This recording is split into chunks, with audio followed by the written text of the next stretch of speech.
My name is Robert Reich, and my new book, I wanted to introduce you to the new book. It's called Coming Up Short, a memoir of my America. And I thought the best way of introducing this book to you, which is coming out August 5th, is to read you the introduction and one of the early chapters. So here goes. Introduction. I was born on June 24th, 1946, 10 days after the birth of Donald John Trump, 12 days before the birth of George Walker Bush, and 56 days before the birth of William Jefferson Blythe III, whose name was later changed to Bill Clinton. I did not become president, but among my earliest childhood memories is my grandmother Minnie Reich telling me that I would become president. I think she was trying to reassure herself that despite my being a runt, fully a head shorter than other little boys, I'd make her proud. When Trump first ran as a candidate for president in 2015, I viewed him as an anomaly, a cartoon caricature of a con man trying to gain political power.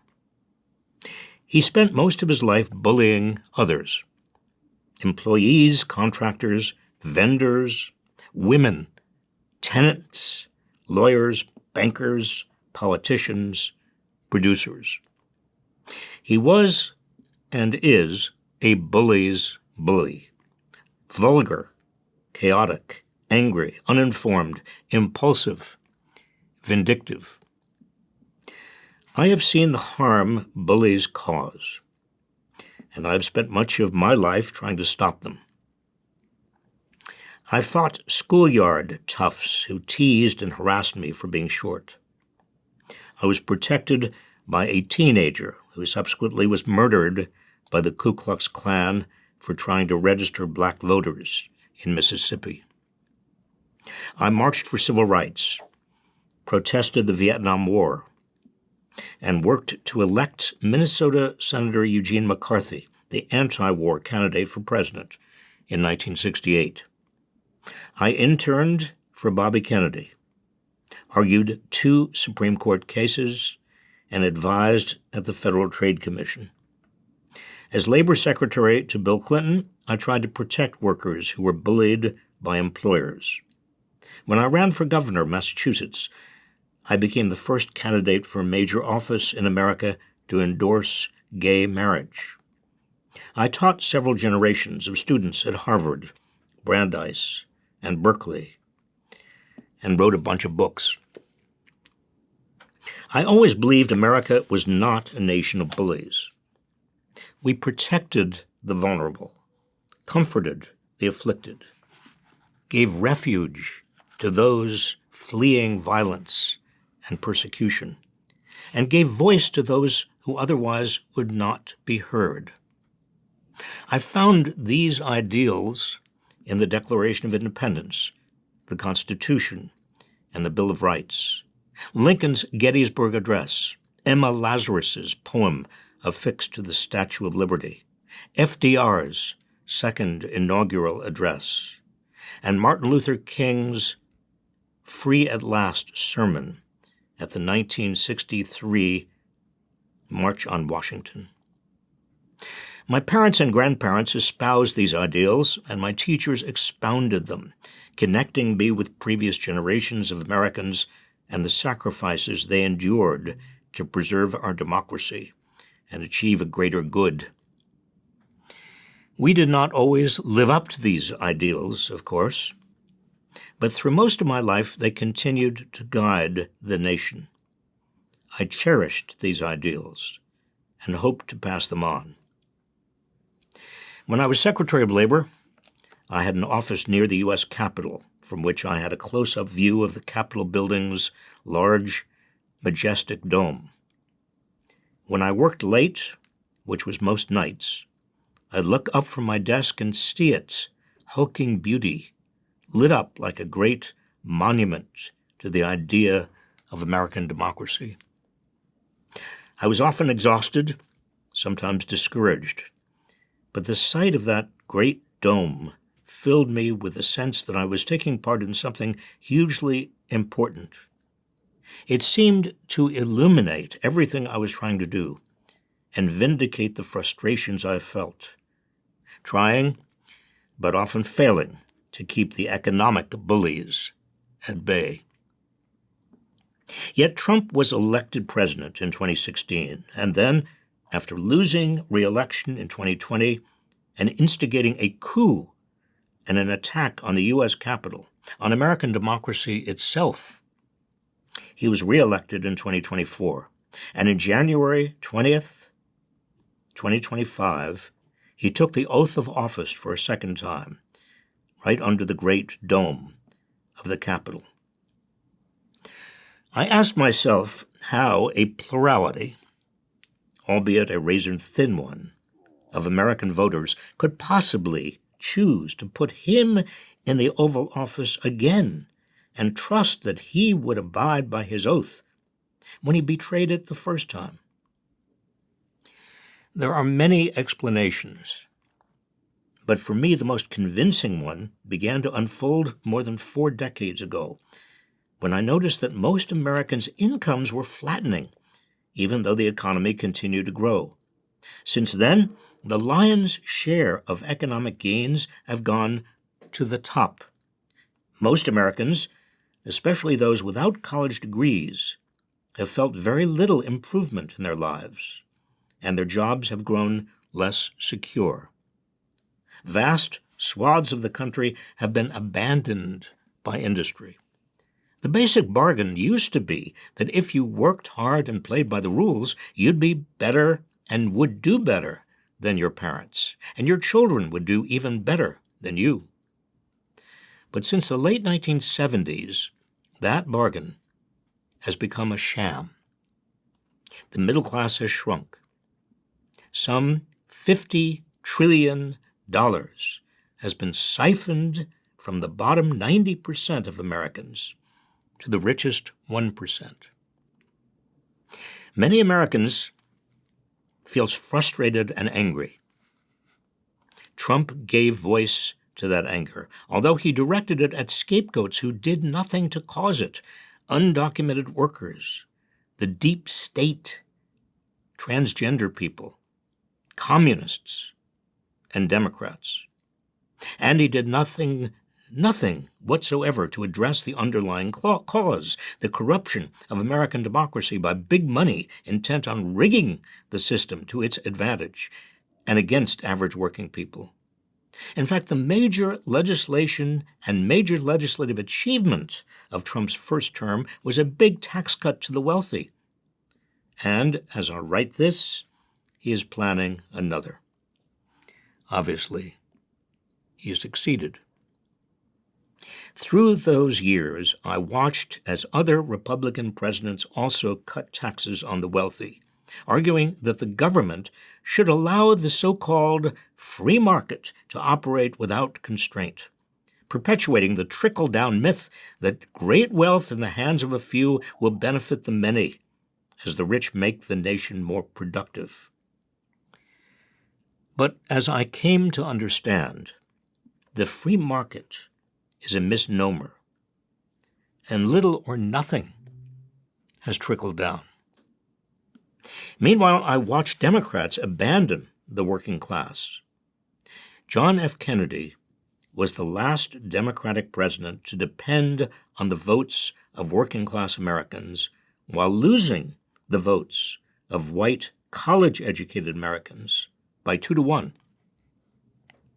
60 years later, Joe Biden depended on the votes of college-educated Americans while losing the votes of the white working class by 2-1. Kamala Harris lost the working class by an even larger margin. I saw Democratic leaders embrace free trade and lower tariffs on Chinese goods. I witnessed them deregulate finance and allow Wall Street to become a high-stakes gambling casino. I was there when they let big corporations gain enough market power to keep prices and profit margins high. I saw them look away when corporations busted unions and slashed payrolls. I had a front row seat when they bailed out Wall Street because its gambling addiction threatened to blow up the entire economy, but never bailed out homeowners who lost everything. I saw them welcome big money into their campaigns and deliver quid pro quos that rigged the market in favor of big corporations and the wealthy. To his credit, Joe Biden redirected the Democratic Party back towards its working-class roots, but many of the changes Biden catalyzed wouldn't be evident for years and could easily be reversed. And he had great difficulty communicating effectively about them. In her brief, bright campaign, Kamala Harris rarely mentioned inequality. She said she'd end corporate price gouging, but never explained what it was or how she'd stop it. Her campaign had enormous energy, but was on a perilously short runway, and she was not able to address why so many Americans were working harder than ever, yet still struggling economically. Over the decades, I have participated in some of the nation's failed responses to widening inequality. I have also spoken up against policies I feared would widen it further, in the president's ears, to any member of Congress who'd listen, and whenever I had the chance, to the American public. I urged Democratic candidates and lawmakers to tell Americans why their pay continued to be lousy and their jobs less secure. Certainly not because of immigrants, the deep state, transgender people, communists, or any of the other boogeyman, but because of the power of large corporations and the rich to rig the market and siphon off most of the economy's gains. I asked Democrats to stop doing the bidding of big corporations and the wealthy and instead champion the working class, demand paid family leave, Medicare for all, free public higher education, stronger unions, and higher taxes on great wealth, and create the biggest boom in residential home construction since World War II. I argued that corporations must share their profits with their workers and limit CEO pay, that stock buybacks should be illegal, that corporate welfare, that is, subsidies and tax credits unrelated to the common good, must be stopped and giant corporations busted up. I warned that widening inequality and the corruption that accompanied it would eventually invite a demagogue who'd exploit the powerlessness and rage of Americans who felt economically bullied. It's possible that the arguments I've made over the decades have been wrong, and my warnings alarmist. But they have been based on what I have seen and experienced. And now that the nation has re-elected exactly the kind of demagogue I portended, I feel added urgency in explaining why it is so important to reverse the staggering inequalities and legalized bribery that characterize today's America. That is the lesson of this book. It is, in many respects, the lesson of my life. I love America and am proud of much that this nation has accomplished over my lifetime. I remain doggedly hopeful about the long-term future. But undeniably, we and much of the world now face a brutal set of crises, headed by the decline of democracy and the deterioration of the rule of law. My father and his greatest generation won the Second World War and created the most powerful economy and strongest democracy the world had ever seen, populated by the largest and most prosperous middle class in history. My boomer generation and I then failed to create the decent, sustainable, and just society that was within our grasp. In this regard, I'm sorry to say, we all came up short.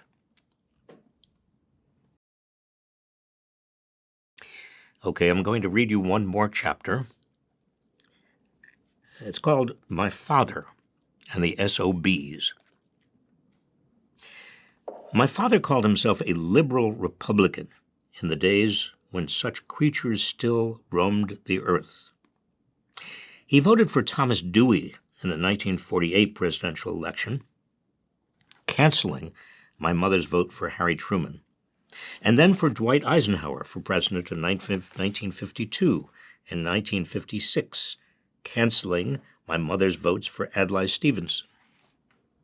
And he thought highly of New York State's Republican Governor Nelson Rockefeller and one of its Republican senators, Jacob Javits, neither of whom would last a nanosecond in today's GOP.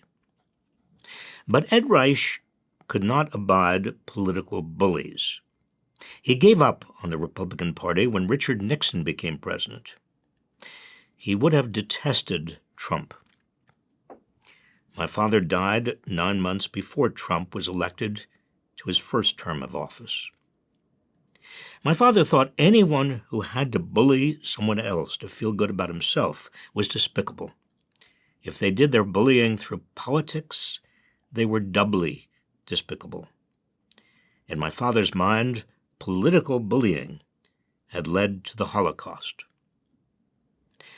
At the start of September 1947, my father moved us from Scranton, Pennsylvania, to a small town some 60 miles north of New York City, South Salem, to be within driving distance of the 2 stores he then owned in Norwalk, Connecticut, and Peekskill, New York. On Labor Day, just after we moved in, a delegation of older men came to our house. When they knocked on the door, my mother thought they were welcoming us. They were a welcoming committee, and she opened the door with a big hello. But when she saw the expressions on their faces, she became alarmed. She invited them into the living room and asked if they'd like coffee. They declined. My father greeted them stiffly, suggesting they sit down. They did not. "What's this about?" he asked. "What's happened? Is there a problem?" "Mr. and Mrs. Reich," one of them spoke gravely, "we've come to inform you that South Salem is a Christian community." There was a long pause. My father reddened. "So we're not welcome here?" His voice was tight. "Legally, you have a right to be here, of course," the speaker said. New York State had just enacted a law prohibiting homeowners from including restrictive covenants in their deeds that barred sales to Negroes or Hebrews. "But," he went on, "we don't think you and your family will be happy here." "Thank you for coming by," my father said flatly, opening the front door for them. And then he exploded. "Now get the hell out of my house." That was the day my father decided we would stay put in South Salem forever. "I showed those sons of bitches," he said some years later. Son of a bitch was the worst epithet my father could hurl at someone. It burst out of him like a volcanic eruption. Son of a bitch! For many years, I didn't know it contained separate English words, including a term many would find offensive. To my young ears, it might have been Russian or Yiddish, but it was frightening. Joe McCarthy held a special place in Ed Reich's pantheon of horrible people, not only because McCarthy bullied those he claimed were members of the Communist Party, but because he did it with so much malice. McCarthy ridiculed the pitiful squealing of those egg-sucking phony liberals who would hold sacrosanct those communists and queers. Every time McCarthy's image came across the 6-inch screen of the Magnavox television in our living room, my father would shout, "Son of a bitch!" so loudly it made me shudder. McCarthyism was the byproduct of the Republican Party's post-World War II effort to eradicate the New Deal. The GOP had portrayed the midterm election of 1946 as a battle between republicanism and communism, and the Republican National Committee chairman claimed that the federal bureaucracy was filled with pink puppets. Southern segregationist Democrats joined in the red baiting. Mississippi Senator Theodore Bilbo, a Klansman who had filibustered to block anti-lynching legislation, described multiracial labor unions' advocacy for civil rights as the work of Northern communists. Representative John Elliott Rankin, a racist and anti-Semitic Mississippi Democrat who helped establish the House Committee on Un-American Activities, HUAC, called the Congress of Industrial Organizations' Southern organizing campaign a communist plot and feared it would give more voting rights to black people. "We're asleep at the switch," he warned. "They're taking over this country. We've got to stop them if we want this country." The tactic was temporarily successful. In the 1946 midterms, Democrats lost control of both the Senate and the House. Wisconsin ended its era of progressive republicanism and sent McCarthy to the Senate. California replaced New Dealer Jerry Voorhees in the House with a young Republican lawyer who had already figured out how to use red baiting as a political tool. His name was Richard Nixon. In December 1946, at the founding convention of the Progressive Citizens of America, Henry Wallace, then FDR's vice president, called the Red Scare a tool used by the most powerful economic forces in our country and warned us not to give in to it. "We shall repel all the attacks of the plutocrats and monopolists who brand us as Reds," he said, adding, "If it is traitorous to believe in peace, we are traitors. If it is communistic to believe in prosperity for all, we are communists. If it is un-American to believe in freedom from monopolistic dictation, we are un-American. We are more American than the neo-fascists who attack us. The more we are attacked, the more likely we are to succeed, provided we are ready and willing to counterattack." But for years, there was no pushback. The red baiting escalated, encouraged by J. Edgar Hoover, the first director of the FBI, and President Truman succumbed to the mounting hysteria. On March 21, 1947, he signed Executive Order 9835, which ushered in loyalty oaths and background checks and created the Attorney General's list of subversive organizations. As the 1950 election approached, a New York Times headline announced that the left is silent in campaign. Even the American Civil Liberties Union, whose roots lay in the Red Scare of the World War I era, was reluctant to take the lead in opposing the threat to civil liberties in the second Red Scare. California Representative Helen Gahagan Douglas, dubbed the Pink Lady for her supposed communist sympathies, ran for the Senate in 1950. She survived a bitter primary battle, only to be beaten in November by Nixon.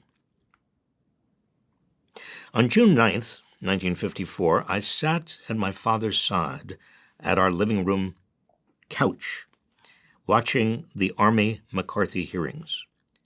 The senator had accused the U.S. Army of having poor security at a top security facility. He charged that one of the young attorneys on the staff of Joseph Welch, who was representing the Army, was a communist. The charge could destroy the young man's career. "Son of a bitch!" my father shouted. I hid my head. As McCarthy continued his attack on the young attorney, Welch broke in. "Until this moment, Senator, I think I never really gauged your cruelty or your recklessness. I was only 8 years old, but I was spellbound." McCarthy didn't stop. "Son of a bitch!" my father shouted even more loudly. At this point, Welch demanded that McCarthy listen to him. "Let us not assassinate this lad further, Senator," he said. "You have done enough. Have you no sense of decency?" Almost overnight, McCarthy imploded. His national popularity evaporated. 3 years later, censored by his Senate colleagues, ostracized by his party, and ignored by the press, McCarthy drank himself to death, a broken man, at the age of 48. During those hearings, McCarthy's chief counsel was Roy Cohn, who became one of America's most notorious bullies.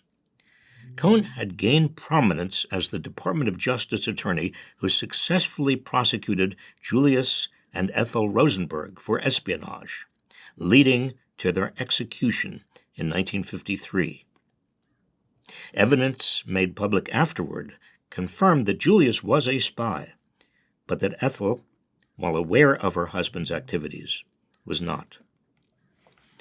In public, Cohn was homophobic. Privately, he was gay, at a time when being gay was a crime. A character in Tony Kushner's play Angels in America describes Cohn as the pole star of human evil, the worst human being who ever lived, the most evil, twisted, vicious bastard ever to snort coke at Studio 54. The Rosenberg trial brought that 24-year-old firebrand to the attention of Herbert Hoover, who convinced Joe McCarthy, chairman of the Senate Permanent Subcommittee on Investigations, to hire Cohn as its chief counsel. Cohn soon became known for his aggressive questioning of suspected communists. My father, who thought Roy Cohn almost as despicable as Joe McCarthy, shouted, "Son of a bitch," whenever Cohn's name was in the news. After Senator McCarthy's downfall, it was assumed that Cohn's career was also over, yet he reinvented himself as a power broker in New York and survived scandals, indictments, and accusations of tax evasion, bribery, and theft. Cohn proved himself useful to a young real estate developer named Donald Trump, whose father had started his son's career by bringing him into the family business of renting apartments in Brooklyn and Queens. Cohn introduced Donald to New York's social and political elite. By then, Donald was undertaking several large construction projects in Manhattan and needed both a fixer and a mentor. Cohn filled both roles. Along the way, he bequeathed to Trump a penchant for ruthless bullying, profane braggadocio, opportunistic bigotry, lying, and more lying. Like Trump, Cohn was utterly without principle and prioritized personal power that could be leveraged for wealth, influence, and celebrity. In 1973, the Justice Department alleged that Trump Management, Inc., its 27-year-old President Donald and Chairman Fred, violated the Fair Housing Act of 1968 in 39 of its properties. The company was said to have quoted different rental terms and conditions to prospective tenants based on their race and made false no vacancy statements to black people seeking to rent. Trump employees had secretly marked the applications of black people with codes such as C for colored, according to documents filed in federal court. The employees allegedly directed black people away from buildings with mostly white tenants, steering them toward properties that had many black tenants. Representing the Trumps, Cohn filed a countersuit against the government for $100 million, asserting that the charges were irresponsible and baseless. Trump settled the charges out of court in 1975, asserting he was satisfied that the agreement did not compel the Trump Organization to accept persons on welfare as tenants unless as qualified as any other tenant. 3 years later, when the Trump Organization was in court again for violating terms of the 1975 settlement, Cohn called the charges nothing more than a rehash of complaints by a couple of planted malcontents. Donald Trump denied the charges. Cohn was also involved in the construction of Trump Tower, helping to secure concrete during a citywide Teamster strike via a union leader linked to a mob boss. At about this time, Cohn introduced Trump to another of Cohn's clients, Rupert Murdoch. During Ronald Reagan's 1980 presidential campaign, Cohn helped another young man named Roger Stone. As Stone later recounted, Cohn gave him a suitcase filled with money that Stone dropped off at the office of a lawyer influential in Liberal Party circles. "Legal fees. I don't know what he did for the money," said Stone. In fact, the money was given to New York's Liberal Party to support Illinois Congressman John Anderson's campaign with the intent of splitting New York's opposition to Reagan. It worked. Reagan carried the state with 46% of the vote. My Republican father voted for Jimmy Carter. In 1986, Cohn was disbarred by the New York State Bar for unethical conduct after attempting to defraud a dying client by forcing him to sign a will amendment, leaving Cohn his fortune. Cohn died 5 weeks later from AIDS-related complications. In his first and best-known book, The Art of the Deal, Trump drew a distinction between integrity and loyalty. He preferred the latter, loyalty. And for him, Roy Cohn exemplified it. Trump contrasted Cohn with all the hundreds of respectable guys who make careers out of boasting about their uncompromising integrity, but have absolutely no loyalty. "What I liked most about Roy Cohn," wrote Trump, "was that he would do just the opposite." My father would vehemently disagree.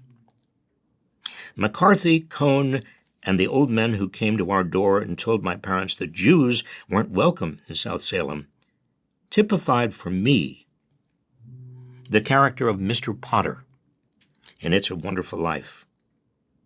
People who abused their power to make life harder for the weaker and more vulnerable. It was a child's notion, apparently shared by the director, Frank Capra, that the world could neatly be divided between the bullies and the bullied, and that the most courageous act was to stand up to the bullies. Much of my early education centered on that.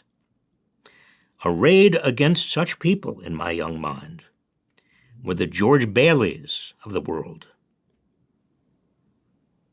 such as my father. Hope you enjoyed it. Out August 5th.